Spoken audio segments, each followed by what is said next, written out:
우리에게 주시는 하나님의 말씀은 잠언 22장 17절로 29절까지의 말씀 한 절씩 교독하겠습니다. 너는 귀를 기울여 지혜 있는 자의 말씀을 들으며 내 지식에 마음을 둘지어다.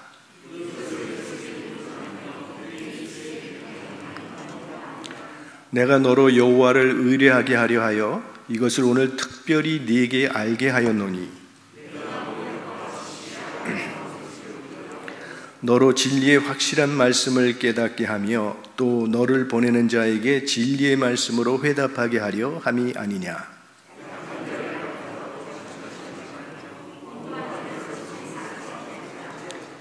대저 여호와께서 신원하여 주시고 또 그를 노략하는 자의 생명을 빼앗으시리라.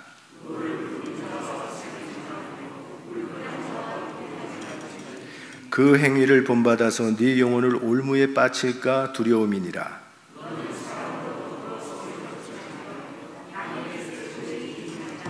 만일 갚을 것이 없으면 네 눈 침상도 빼앗길 것이라. 네가 어찌 그리하겠느냐. 다 같이요. 네가 자기 사업에 근실한 사람을 보았느냐. 이러한 사람은 왕 앞에 설 것이요 천한 자 앞에 서지 아니하리라. 아멘.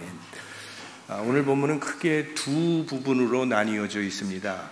17절에서 21절까지는 하나님과의 관계에서 우리가 무엇을 행해야 할 것인지를 알려주고 있고 22절에서 29절까지는 사람과의 관계에서 우리가 해야 할 일이 무엇인지를 말씀해 주시는 그렇게 두 부분으로 나뉘어져 있습니다. 먼저 하나님과의 관계에서 우리가 해야 할 일이 무엇인가? 우리 17절 말씀을 다시 한번 같이 보겠습니다. 너는 귀를 기울여 지혜 있는 자의 말씀을 들으며 내 지식에 마음을 둘지어다. 하나님과의 관계에서 우리가 해야 될 일은 하나님의 말씀을 듣는 일입니다. 지금 들음의 중요성을 강조하고 있습니다. 예를 들어서 부모가 자녀에게 심부름을 시켰어요. 너 김집사님 댁에 가서 내일 저녁 6시에 우리 집에서 같이 저녁 식사하자고 전해라.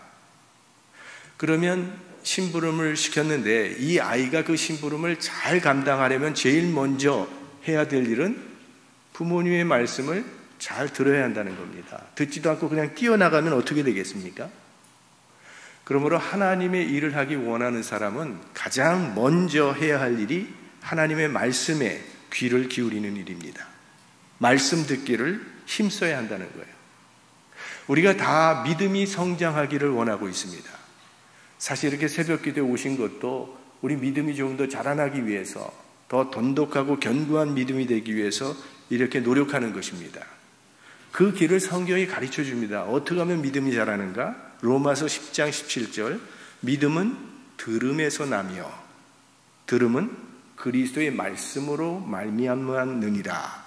그러니까 믿음은 들음에서 난다는 거예요. 들어야만 믿음이 생깁니다. 그런데 무엇을 들어야 하냐 하면 그리스도의 말씀을 들으라고 그렇게 돼 있어요. 이 믿음은 하나님의 말씀을 들을 때 생겨진다는 거예요. 근데 우린 날마다 세상의 이야기를 들으며 살아가고 있습니다. TV를 통해서, 라디오를 통해서, 유튜브를 통해서, 책을 통해서 계속 세상 이야기만 듣고 살다 보면 세상 가치관에 물들 수밖에 없게 돼 있습니다. 하나님 나라의 가치관을 가지고 살아가려면 하나님의 이야기를 듣고 읽는 시간이 반드시 필요한 겁니다. 근데 아무리 들어도 믿음이 성장하지 않는 경우도 있습니다. 듣기만 하고 행하지 않으면 믿음은 자라지 않습니다. 자, 부모가 자녀에게 심부름을 시켰어요. 그랬더니 네 했어요. 그런데 나중에 하지 않았어요. 이게 부모의 말을 들은 것입니까? 안 들은 것입니까? 귀로만 듣는 것은 들은 것이 아니라는 거예요. 들은 말씀에 반응을 해야 되는 거예요. 응답을 해야 되는데 그래야, 즉 들은 말씀에 순종할 때 우리의 믿음이 성장하게 된다는 그런 말씀입니다. 듣기만 하고 순종하지 않으면 믿음은 자라나지 않을 뿐만이 아니라 자꾸 말씀에 면역이 생겨버려요. 그래서 점점 더 둔감해진다고요. 그 다음부터는 말씀이 잘 안 들리게 돼 있습니다. 그러니까 오히려 퇴보하게 되고, 이 말씀은 생명인데 그런 생명의 역사가 우리 심령 가운데, 우리 삶 가운데 나타나지 않게 된다는 거예요. 구원은 값없이 주어지는 선물이요 은혜입니다. 그러나 신앙의 성장은 값없이 주어지는 게 아니에요. 상호작용이에요. 우리에게 책임이 있다는 거예요. 내가 말씀에 순종하는 만큼, 그 말씀대로 행하는 만큼 믿음이 성장하도록 그렇게 되어 있습니다. 그래서 이 믿음과 행함은 늘 같이 가야 하는 것인데, 오늘 본문에 보시면 이 듣는 것과 행하는 것의 관계를 단계적으로 설명해 주고 있습니다. 이 17절과 18절 말씀에 보면 4개의 동사가 나오는데, 이 동사가 들음에서 행함으로 발전하는 단계를 과정으로 설명해 주고 있어요. 17절 다시 한번 우리 합독합니다. 너는 귀를 기울여 지혜 있는 자의 말씀을 들으며 내 지식에 마음을 둘지어다. 맨 먼저 나오는 동사는 들으며 라고 하는 동사가 나오는데요, 너는 귀를 기울여 말씀을 들으며, 그러니까 귀를 기울여 하나님의 말씀을 듣게 되면 우리는 하나님을 알게 됩니다. 그리고 나를 또 알게 됩니다. 하나님이 내게 원하시는 것이 무엇인지를 알게 되고, 내가 어떻게 살아야 할 것인 것을 알게 되고, 하나님이 기뻐하시는 것이 무엇이며 하나님이 싫어하시는 것이 무엇인지를 알게 되고, 선과 악이 무엇인지를 알게 된다는 거예요. 그래서 하나님의 말씀을 듣는 것이 제일 먼저입니다. 두 번째 동사는 17절 끝에 나오지요. 내 지식에 마음을 둘지어다 이렇게 되어 있는데요, 이거 영어 성경에 보면 apply your heart 이렇게 되어 있어요. 그러니까 마음으로 듣는 것을 이야기하는 겁니다. 예수님께서 이런 말씀하시죠. 귀 있는 자는 들을지어다. 아니, 다 귀가 있는데 귀 있는 자는 들을지어다. 그게 무슨 뜻이에요? 마음으로 들으라는 겁니다. 귀로만 듣는 게 아니라 말씀을 듣는데 귀로만 듣고 마음으로 듣지 않는 경우가 있다는 겁니다. 예를 들어서 하나님의 말씀이 선포되고 있는데 그 말씀을 들으면서 저건 일리가 있는 말이네, 저건 세상 물정 모르는 소리고, 저런 거는 아니지. 그러니까 자기가 판단하고 걸러낸다는 거예요. 그러니까 들으면서 듣기는 듣는데 마음으로 듣지 않는 거예요. 하나님의 말씀은 먼저는 귀로 기울여 듣고 그 다음에는 마음으로 받아들여야 한다는 그런 말씀입니다. 세 번째 동사는 18절에 나오죠. 18절 함께 합독합니다. 이것을 네 속에 보존하며 내 입술에 있게 함이 아름다우니라. 여기 내 속에 보존한다고 나오고 있는데, 이거는 네 뱃속에 집어넣으라는 그런 뜻입니다. 그러니까 말씀이 내 속에 스며들게 하라는 그런 말씀이죠. 제가 예전에 작년이죠, 큐티 세미나 할 때 그 말씀을 드렸는데, 내 삶 속에 스며들게 하는 게 묵상이라고. 내가 소화를 시키는 거예요. 내 몸속에 들어와서 소화가 되도록 해서 내 것으로 만드는 것, 그게 묵상이라고 말씀을 드렸는데요, 우리가 그렇게 해야 되는 이유가 있습니다. 19절 말씀 한번 같이 보겠습니다. 내가 너로 여호와를 의뢰하게 하려 하여 이것을 오늘 특별히 네게 알게 하였노니, 특별히 나에게 주시는 말씀이기 때문이라는 거예요.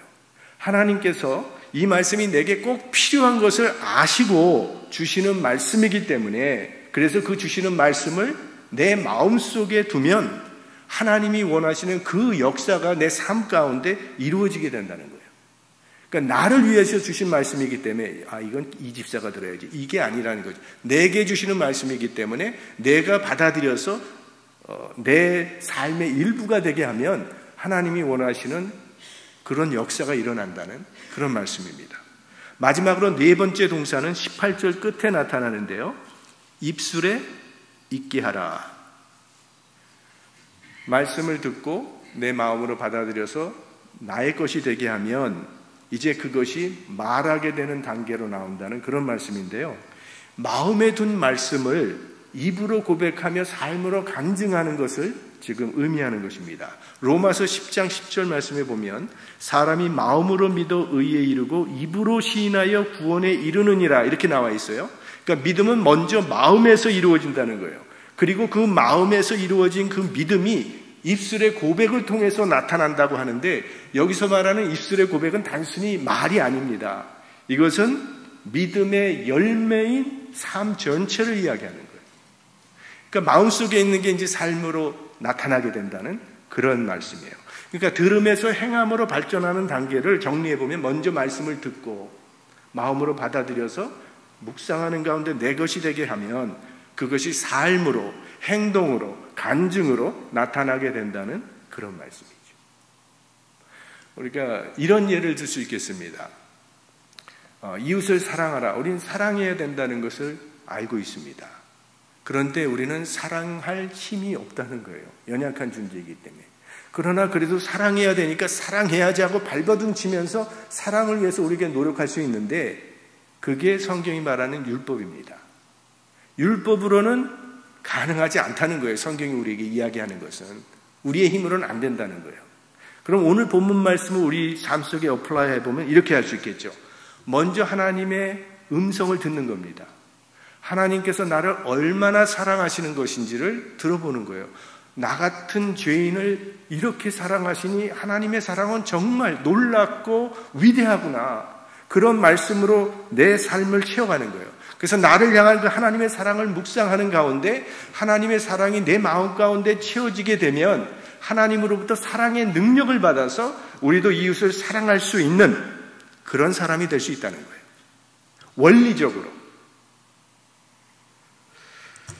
그래서 예수님께서 서로 사랑하라는 말씀을 하시는데 항상 서로 사랑하라로 끝나질 않아요. 그 전에 반드시 나오는 게 뭐가 있습니까? 내가 너희를 사랑한 것 같이 서로 사랑하나요. 그러니까 주님의 사랑이 먼저라는 거죠. 이웃사랑은 주님의 사랑에서부터 출발한다는 그런 말씀입니다. 그러니까 우리 안에는 사랑이 없다는 거예요. 그러나 주님의 사랑을 받음으로 우리도 그 사랑을 reflect, 반사해서, 반영해서 사랑으로 나아갈 수 있다는 그런 원리를 이 잠언 말씀에서도 우리가 발견할 수가 있습니다. 그래서 우리가 이렇게 하나님의 말씀으로 우리를 무장해야 되는 이유가 있습니다. 21절 말씀 합독합니다. 너로 진리의 확실한 말씀을 깨닫게 하며 또 너를 보내는 자에게 진리의 말씀으로 회답하게 하려 함이 아니냐. 먼저는 진리를 정확하게 우리가 깨닫고 묻는 자들에게 진리로 회답하게 하기 위함이다. 이렇게 나와 있어요. 이거는 사도 베드로 사도가 베드로전서 3장 15절에 하신 말씀과 일치하는 말씀입니다. 베드로전서 3장 15절에 보면 너희 마음에 그리스도를 주로 삼아 거룩하게 하고 너희 속에 있는 소망에 관한 이유를 묻는 자에게는 대답할 것을 항상 예비하되 온유와 두려움으로 하고 항상 예비하라 그러죠. 대답할 것을. 요즘 시대를 포스트 모더니즘 시대라고 말씀을 드렸죠. 저마다 자기가 기준이 되는 삶을 살아가면서 그거에 대해서 남이 간섭하지 않는 것을 미덕으로 삼는 그런 시대입니다. 진리를 말하면 잔소리하지 말라고 얘기를 해요. 어느 때나 하나님의 말씀은 영접받지 못했지만 요즘은 더 그렇습니다. 그럼에도 불구하고 우리는 하나님의 말씀으로 무장을 해서 이 진리를 말해야 합니다. 왜? 그것이 이 망가진 세상을 향한 유일한 하나님의 대안이기 때문에 이 진리의 말씀을 선포해야만 이 세상이 구원받을 수 있기 때문에 우리는 하나님의 말씀으로 무장을 해야 한다는 것입니다. 우리는 연약하지만 이 진리의 말씀을 붙들고 살아가다 보면 하나님께서 언젠가는 열매를 맺도록 역사하신다는 겁니다. 그래서 이 말씀을 우리는 늘 듣고 마음에 새기고 묵상하는 가운데 이것이 우리의 삶 가운데 나타날 수 있는 그러한 삶을 늘 훈련하는 그것을 경건훈련이라고 하는 거죠.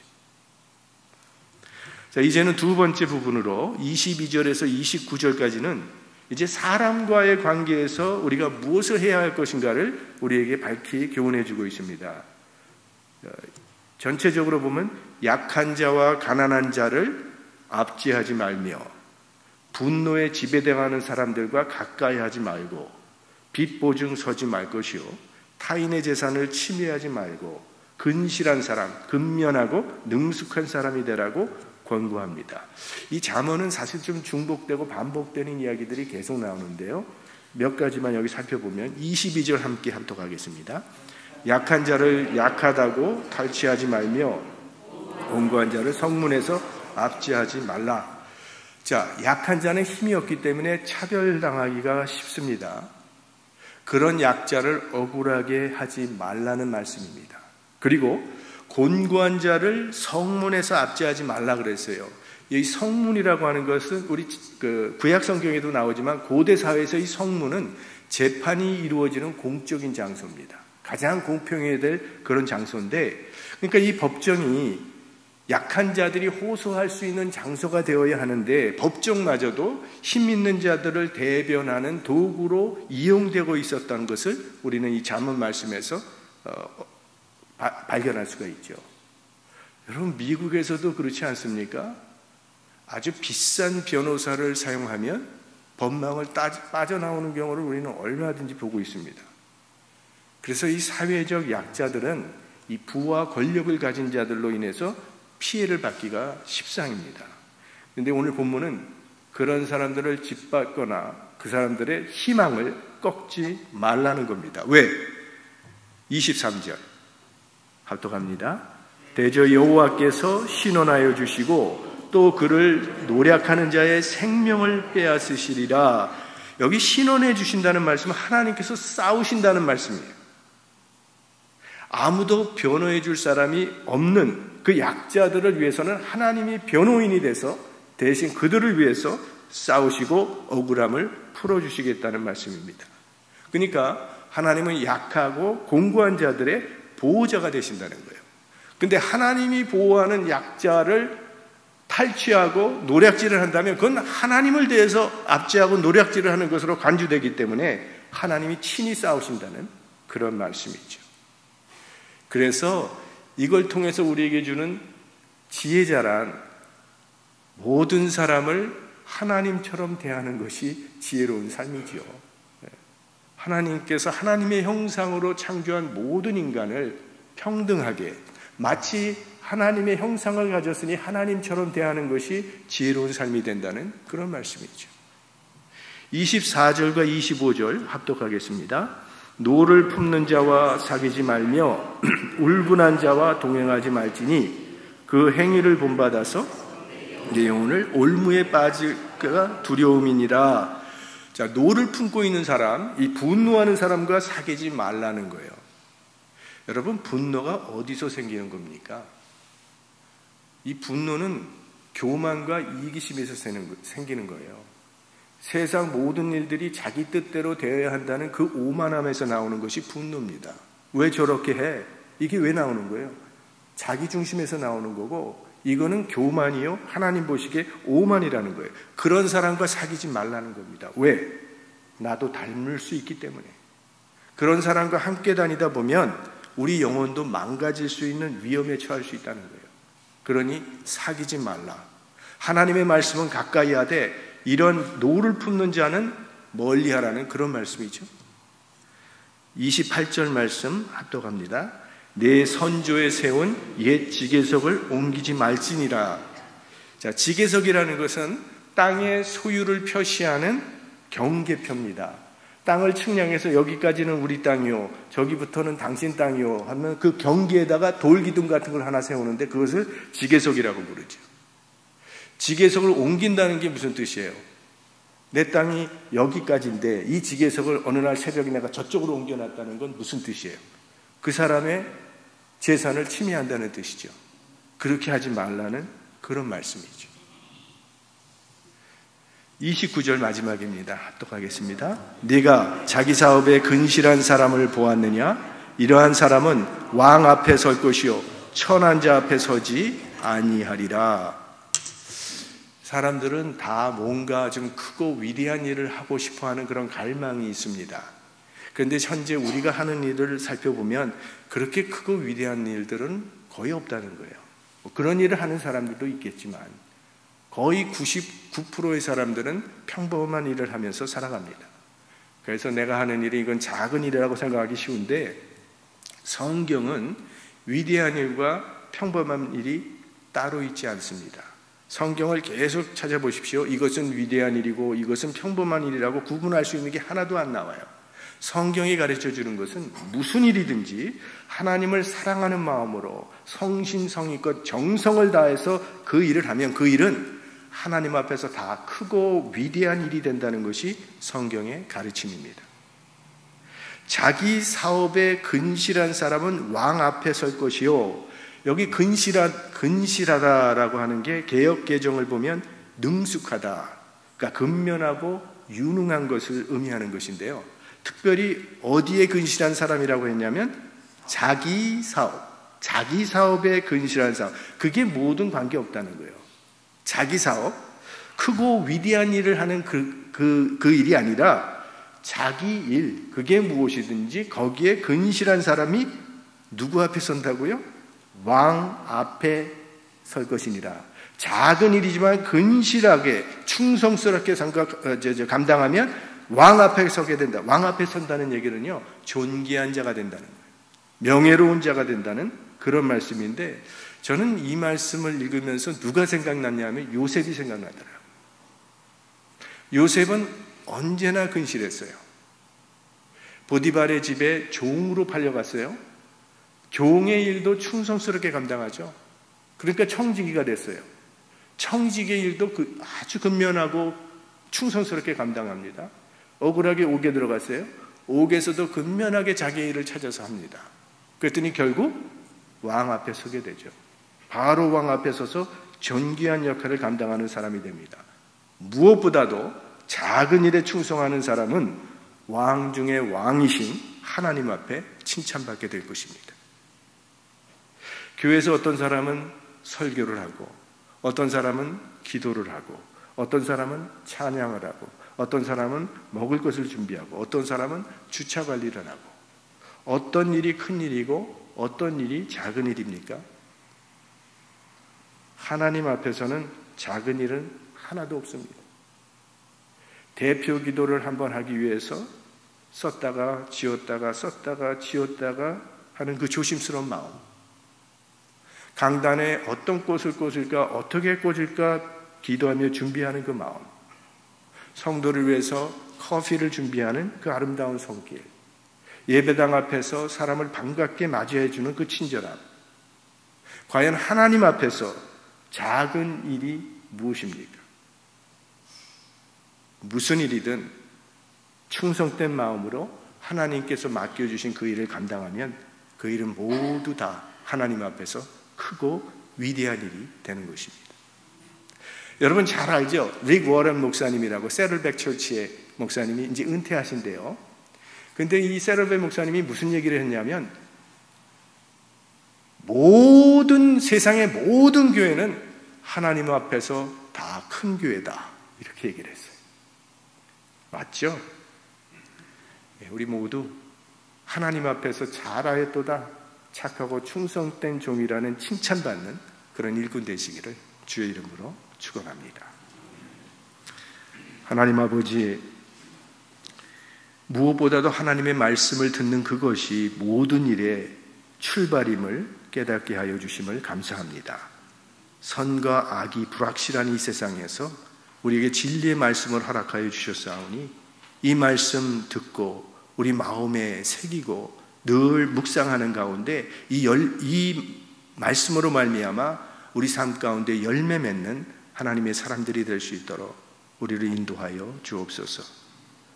모든 인간을 하나님의 형상대로 창조하셨는데 하나님이 사랑하는 그 사람들을 우리도 사랑하는 마음으로 대하게 하여 주시고, 사랑의 공동체를 우리 가운데 이루어 나갈 수 있는, 하나님을 기쁘시게 하는 그런 공동체가 될 수 있도록 우리 플러턴 장로교회 하나님께서 축복하여 주옵소서. 우리가 맡은 일이 다 다르지만 작은 일은 하나도 없습니다. 다 하나님께서 우리에게 맡겨주신 그 일 충성스럽게 감당함으로 우리가 마지막 날 하나님 앞에 섰을 때에 잘하였도다, 착하고 충성된 종이라는 주님의 칭찬의 소리 모두 들을 수 있는 믿음의 사람들 되게 하여 주옵소서. 우리 구주 예수님의 이름으로 기도드립니다. 아멘.